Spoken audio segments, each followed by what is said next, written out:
मित्रों नमस्कार। आज है 20 अगस्त और आज से विशेष भूमि सर्वेक्षण शुरू हो गया है। लेकिन इस सर्वेक्षण को लेकर शुरू से हम भी वीडियो बनाते रहे हैं, कई लोगों ने वीडियो बनाया, पूरी जानकारियां दी, लेकिन बावजूद कुछ भ्रम अभी है। तो नियम और कानून तो मैं बार बार बताता रहा हूं और उस पर वीडियो भी बनाता रहा हूं, लेकिन कल मुझे लगा कि सबसे बेहतर यह है कि जो प्रश्न है, जो परेशानियां हैं, जिसको लेकर हमारे कमेंट बॉक्स में जो हमारे सम्मानित दर्शक हैं वो जो प्रश्न पूछ रहे हैं, अगर उस बात का ही निराकरण कर दिया जाए तो संभवतः सबसे ज़्यादा जानकारी मिल पाएगी। और इसी को लेकर आज हम ये वीडियो बना रहे हैं। मित्र देखिए, ये सर्वे लगभग 100 वर्षों के बाद हो रहा है और सर्वे करने का मुख्य कारण है कि सबकी मलकियत स्पष्ट हो जाए, ज़मीन का जो श्रेणी है वो क्लियर हो जाए कि किस श्रेणी की कौन सी ज़मीन है। सरकारी ज़मीन मतलब गैरमजरूआ आम, खास और गैरमजरूआ मालिक, इसकी भी सत्यापन हो जाए कि कौन सा ज़मीन है। जैसे गैरमजरूआ मालिक और गैरमजरूआ खास में कुछ ज़मीन है जिसको पट्टे पर या किसी को ऐसा ही हुक्मनामा से दे दिया गया है तो उसकी वो मलकियत होगी। तो उसको दिया गया है या नहीं दिया गया है, इन सारे चीज़ों को इस बार खंगाला जाएगा और प्रक्रिया शुरू हो गई है। लेकिन कुछ सवाल है। हमारे कई मित्रों ने एक सवाल पूछा कि हमारे बाबा का ज़मीन है, वंशावली हम लोग बना लिए, लेकिन हमारा फटवाड़ा कैसे होगा, मतलब कि हमको हिस्सेदारी कैसे मिलेगी, कैसे तय करेंगे वो लोग कि हमको कौन सा ज़मीन चाहिए या क्या चाहिए, ये कैसे तय होगा। तो देखिए, इस बात को पूरी तरह स्पष्ट रूप से समझ लीजिए कि ज़मीन का आपको जो स्वघोषणा पत्र दे रहे हैं उसमें, और वंशावली भी दे रहे हैं साथ में, तो आपको बताना होगा कि किसको कितना ज़मीन है और ये तय करना आपका काम है। मतलब आप अगर 4 भाई हैं तो आप सभी भाई बैठकर इसका तय करेंगे कि किसको कितना ज़मीन, कौन ज़मीन मिलेगा और उस हिसाब से आपका जमाबंदी बनेगा।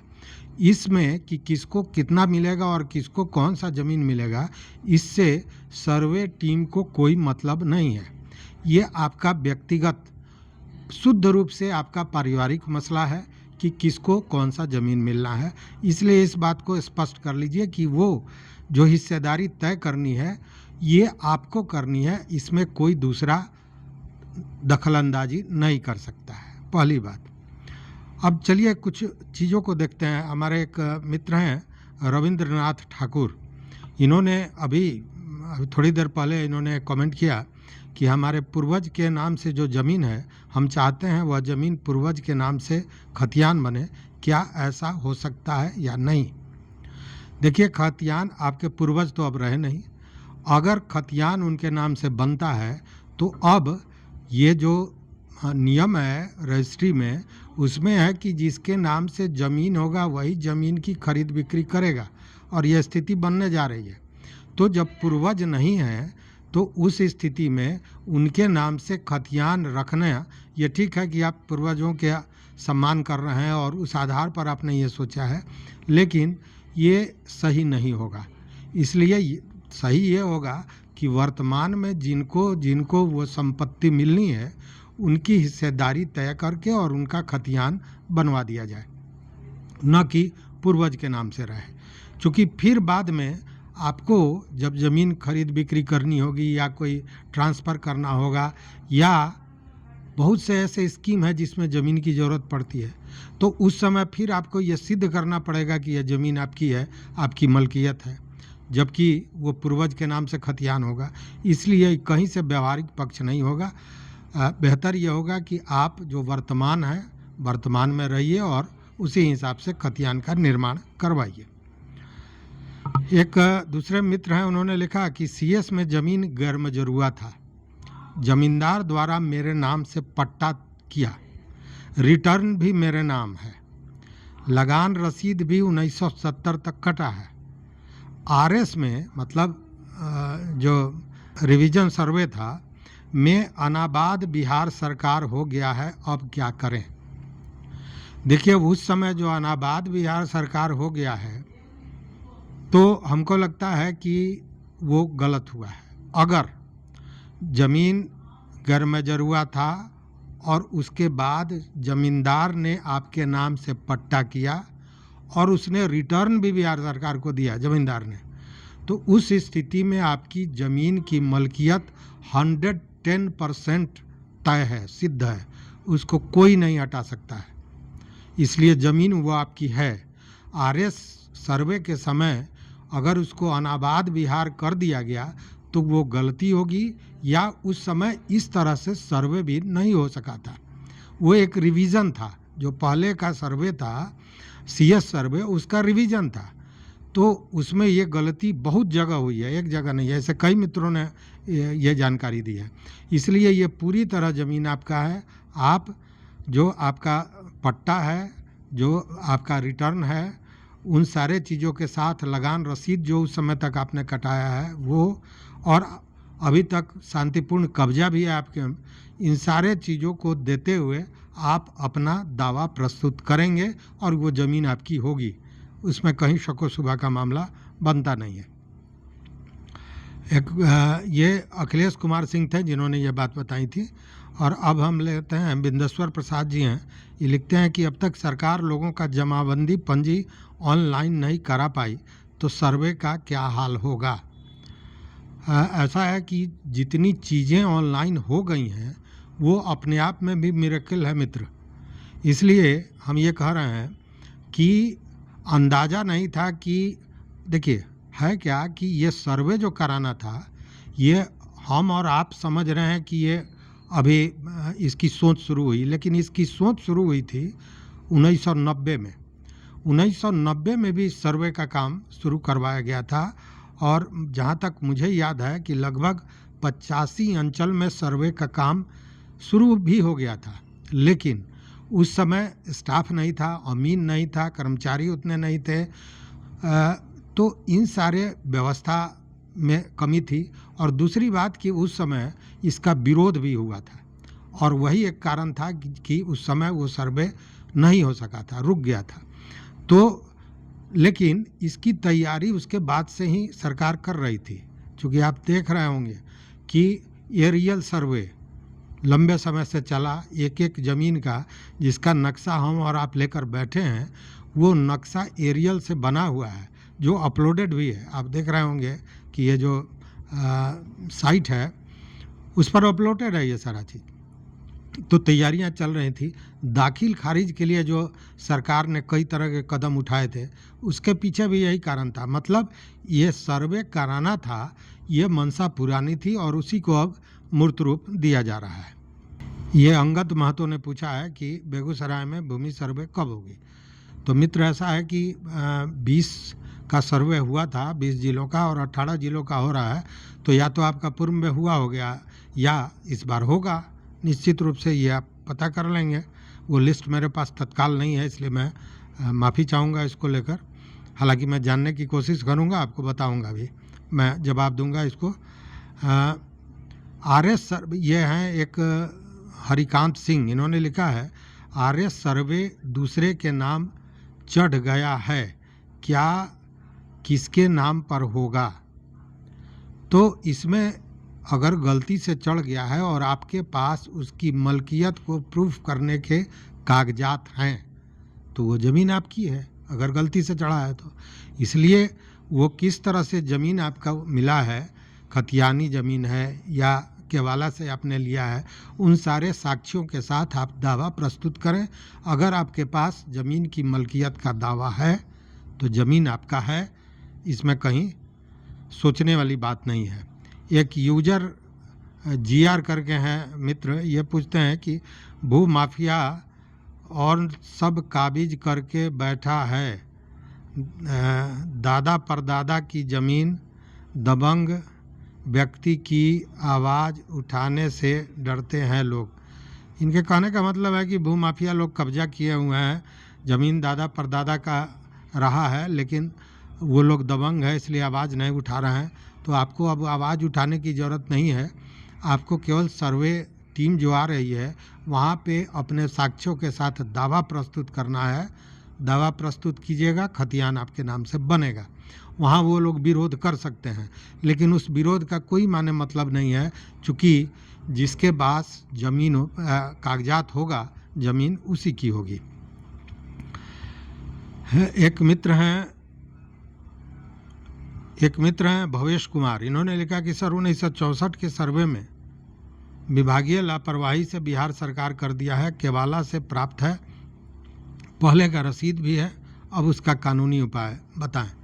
अब ये देखिए, ये अच्छा मौका है आप लोग जैसे जो मामले फंसे हुए हैं कि चूँकि मान लीजिए कि लापरवाही, सरकार की लापरवाही, कर्मचारियों की लापरवाही से आपकी ज़मीन है और बिहार सरकार के नाम हो गया है, जबकि आपने उसे खरीदा है। केवाला का मतलब कि आपने रजिस्ट्री कराई है, तो ज़मीन पूर्णतः आपका है। आप कह रहे हैं कि रसीद भी है, मतलब कि दाखिल खारिज भी हुआ होगा, रसीद भी कट रहा था, लेकिन जब से वो बिहार सरकार अनाबाद बिहार में चला गया तब से उसका रसीद आपको नहीं मिला होगा। तो आप अपना साक्ष्य प्रस्तुत कीजिए और अपना दावा दीजिए। चूँकि केवाला से है तो आपके दावा का कोई निरस्त नहीं कर सकता है, सीधी सी बात है। ये पूछा गया कि परदादा के मृत्यु प्रमाण पत्र कहाँ से मिलेगा। निश्चित रूप से मान लीजिए कि 100 बरस पहले या 50 बरस पहले मरे होंगे तो उनका प्रमाण पत्र तो मिलेगा नहीं, यह व्यवहारिक पक्ष है। लेकिन कुछ तिथि याद होगा, तिथि नहीं याद होगा तो महीना याद होगा, महीना के साथ वर्ष याद होगा। आप उसी के अनुसार जो बना रहे हैं वंशावली, उसी के अनुसार बनावें। देखिए होगा क्या कि जब इस तरह का कोई विवाद होगा तो जो शिविर लगता है वहाँ पे सभा होती है, आम सभा होगी, सारे किसान लोग होंगे, वहाँ के लोग होंगे, उसमें ये बात उठाई जाएगी। तो ठीक है आपके परदादा नहीं है, लेकिन उस समय के कोई व्यक्ति होंगे या कोई बुजुर्ग व्यक्ति होंगे जिनको याद होगा, वो सत्यापित कर देंगे कि हाँ फलाने साहब के परदादा जी थे जिनका देहांत फलाने वर्ष में हुआ था। तो इससे दो चीज़ें हो गई कि वो आपके परदादा थे, गांव के लोगों ने उसको सत्यापित किया, और उनका देहांत फलाने वर्ष में हो गया। अब यहाँ वर्ष बहुत मीनिंगफुल नहीं है, लेकिन एक नियम है इसलिए वर्ष की बात आ रही है। कहने का मतलब कि आप उनके वंश के हैं ये सत्यापित करना है। अब तो वो नहीं रहे तो वो सत्यापित करना है, तो ये चीज़ें वहाँ सत्यापित हो जाएंगी। और बेहतर है कि जब वंशावली आप बनाइए तो सरपंच और मुखिया से भी उसको सत्यापित करवा लीजिए। हमको लगता है कि इतने में आपका काम चल जाएगा। एक मित्र हैं ज्योतिष चंद्रा जी, इन्होंने कहा कि क्या सरकार के पास सभी ज़मीन का कोई रिकॉर्ड नहीं है जो किसान को परेशानी में डाला जा रहा है, जबकि पास का रिकॉर्ड चूहा खा गया है, जबकि पास का रिकॉर्ड चूहा खा गया या मिसप्लेस हो गया, तो किसान के पास भी सभी रिकॉर्ड नहीं मिलेगा। ये बात तो आपका व्यवहारिक है, लेकिन इसमें एक बात मैं कहना चाहूँगा। मेरी संपत्ति है, मेरा ज़मीन है, तो सबसे पहले ये मेरा कर्तव्य बनता है, मेरा दायित्व है कि उन चीज़ों को हम सुरक्षित रखें। मिसप्लेस हो गया या चूहा खा गया, ठीक है, होता है, बाढ़ आ जाता है, वो ख़राब हो जाता है, कभी अगलगी हुआ, जल गया, ये होता है, ये आपातकाल है तो ऐसा हो सकता है, लेकिन ये हमारा कर्तव्य है कि उसको हम रखें, पहली बात। दूसरी बात कि सरकार के पास जो आप रिकॉर्ड की बात कर रहे हैं, तो सरकार के पास रिकॉर्ड है, लेकिन सरकार के पास जो रिकॉर्ड है वो कितना सही है इसकी गारंटी कौन देगा। चूँकि जब किसान पहुंच रहे हैं तो उनको बहुत सी गलतियां मिल रही हैं सरकारी रिकॉर्ड में। कारण ये है कि जो सरकारी कार्यालय थे, अंचल कार्यालय था, कर्मचारी थे, अमीन थे या जो लोग थे, इन लोगों ने गोलमाल बहुत किया है। इस ज़मीन को उनके नाम, उस ज़मीन को उनके नाम, इन सारे चीज़ों की भरमार रही है। आज ही आपने देखा होगा कि एक जो सीओ हैं उनको निलंबित किया गया है। कारण ये कि सैकड़ों ऐसा केस आया जिसको उन्होंने पहले रिजेक्ट कर दिया और फिर बाद में सबको एक्सेप्ट करके उसका निस्तारण किया। कारण ये कि पहले रिजेक्ट कर दिया, बाद में उसमें कुछ हिसाब किताब लगा, कुछ घूस घास का मामला हुआ होगा और फिर उसी केस को एक्सेप्ट करके और उसको किया गया। तो ये सारी चीज़ें होते रही हैं। उस स्थिति में जो रिकॉर्ड सरकार के पास है उसके सत्यता का भी कोई गारंटी नहीं है। इसलिए अगर आपके पास रिकॉर्ड है तो वही सबसे मुफीद और सबसे बेहतर है। एक मित्र हैं अरुण दास, इन्होंने कहा कि आपके समझाने का तरीका अच्छा है। चलिए धन्यवाद। एक प्रश्न है कि जो जबरन ज़मीन कब्जा कर रखा है क्या उसका भी नाम खतियान में? नहीं नहीं नहीं, किसी ने जबरन ज़मीन को कब्जा कर रखा है और उसके पास पेपर नहीं है तो पहले तो पेपर देके आप इन सारे चीज़ों को दुरुस्त करा लीजिए, पेपर दीजिए, खतियान आपके नाम से बन जाएगा। उसके बाद भी अगर वो कब्जा नहीं छोड़ता है तब फिर वो कानूनी लड़ाई होगी, तब आपको पुलिस के पास जाना होगा। क्योंकि जब मलकियत आपकी है तो ज़मीन आपका होना चाहिए, ये जबरन कब्जा करने से तो होगा नहीं। हालांकि ये चल रहा है समाज में। हाँ, दूसरे एक हैं यूजर जेडपी, इन्होंने लिखा कि सर सरकारी कर्मचारी लोग घूस लेकर माला माल हो जाएंगे। खैर ये तो पुरानी बात है, ये होते रहता है। सर मैं कमेंट कर के पूछा था कि अगर बिहार सरकार के ज़मीन पर अभियुक्ति कालम में किसी ने किसी का 1974 में दखल कब्जा दिया हुआ है और स्थल पर शांतिपूर्ण कब्जा है तो इसमें क्या होगा, कृपया अपना मत दें। देखिए दखल कब्जा दूसरी चीज़ हो गई, मलकियत दूसरी चीज़ हो गई। अब अभियुक्ति की कलम में क्या दिया है नहीं दिया है ये तो हम जानते नहीं हैं, लेकिन इतना आप समझ लीजिए कि ज़मीन का कागज़ अगर आपके पास दुरुस्त है तो ज़मीन आपकी होगी। किसी के दखल कब्जा कर लेने से या 74 में जैसे अनाबाद बिहार हुआ इसी तरह पैसा लेकर किसी दूसरे के नाम से कर देने से वो नहीं होगा। अगर आपके पास ज़मीन की मलकियत का साक्ष्य है तो आप निश्चित रूप से उस साक्ष्य को प्रस्तुत कीजिए और वो चीज़ें वहाँ दुरुस्त हो जाएंगी। तो अभी तो सवाल बहुत है लेकिन बहुत लंबा वीडियो हो जाएगा। अब जैसे एक मित्र ने पूछा, मनोज कुमार हैं, इन्होंने कि जिस ज़मीन पर टाइटल सूट चल रहा है उसका क्या होगा? उसका कुछ नहीं होगा, उसमें सीधे अभियुक्ति में लिखा जाएगा कि ये इस पर कानूनी लड़ाई चल रही है। तो कानूनी लड़ाई के चलते चूँकि जब तक न्यायालय उस पर कोई फैसला नहीं देगा तब तक न्यायालय से ऊपर तो सर्वर टीम है नहीं, इसलिए वो न्यायालय के अभियुक्ति में लिखा जाएगा कि वो न्यायालय में चल रहा है मामला और वो रुका रहेगा तब तक जब तक न्यायालय अपना निर्णय नहीं दे देता है। एक मित्र हैं संतोष कुमार, लिखते हैं मेरा गांव तो नालंदा के गिरियाक में है लेकिन यहाँ तो कोई हम सर्वे नहीं किया जा रहा है। अब ये तो मित्र वहाँ पता करना होगा कि आपके यहाँ सर्वे हो रहा है कि नहीं हो रहा है। एक हैं अमरेश कुमार, इन्होंने लिखा है कि आपके सुझाव से मदद मिला, धन्यवाद। धन्यवाद मित्र आपका कि आपने पूछा और मुझे उस लायक समझा। एक सवाल यह कि जब जमाबंदी हम चारों भाई के नाम से है, एक साथ जो घर घरारी फुलवारी कल्याण और चिमनी है उसका फॉर्म कैसे भरें बताएं। तो घर घरारी या जो भी है तो उसमें तो सीधा है कि मान लीजिए कि खाता नंबर 25 खेसरा नंबर 50 5 कट्ठे का है और उसमें ज़मीन है आपका, तो उसमें जो जिसका जितना अंश होगा उस हिसाब से उसमें आप पार्टीशन कर दीजिए कि इनका इतना होगा, इनका इतना होगा, ताकि जब जमाबंदी बने तो आपके नाम से भी खाता 25 खेसरा 50 का वो हिस्सा आ जाए, आपके भाई लोगों के नाम से भी आ जाए। तो इसी तरह ये करना होगा क्योंकि सारे चीज़ों को खोलना होगा वहाँ पे, और नहीं तो अगर किसी एक व्यक्ति को आप दे रहे हैं तो उसके नाम पर जो आप स्व घोषणा पत्र दे रहे हैं उसी में ये सारी चीज़ें आपको देनी होंगी और आप जो देंगे उसी आधार पर सारा कार्रवाई आगे का होना है।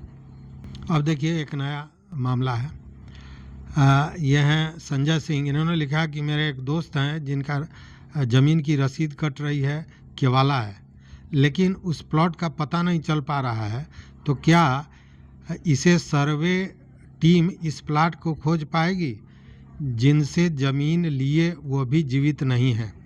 तो सबसे पहले तो जब रसीद है तो आपके पास खाता खेसरा होगा। उस खाता खेसरा से आप वेबसाइट पर जाइए और उस खाता खेसरा को डाल के उस खाता खेसरा को जब नक्शा पे डालिएगा, नक्शा में आप खोज लीजिएगा तो आपको पता चल जाएगा कि ज़मीन कहाँ है। उसके बाद किसी अमीन से पता कर लीजिए, चूँकि नक्शा से देखकर अमीन एग्जैक्ट उस ज़मीन को आपको बता देगा, निकाल देगा और वो खाता खेसरा आपको मिल जाएगा। वेबसाइट पर सारे जगह का नक्शा है, उस नक्शा से आप मिलान कर सकते हैं। अन्यथा वेबसाइट के आधार पर देख सकते हैं कि उसका खतियान किसके नाम पर है। ये सारी चीज़ें उपलब्ध है।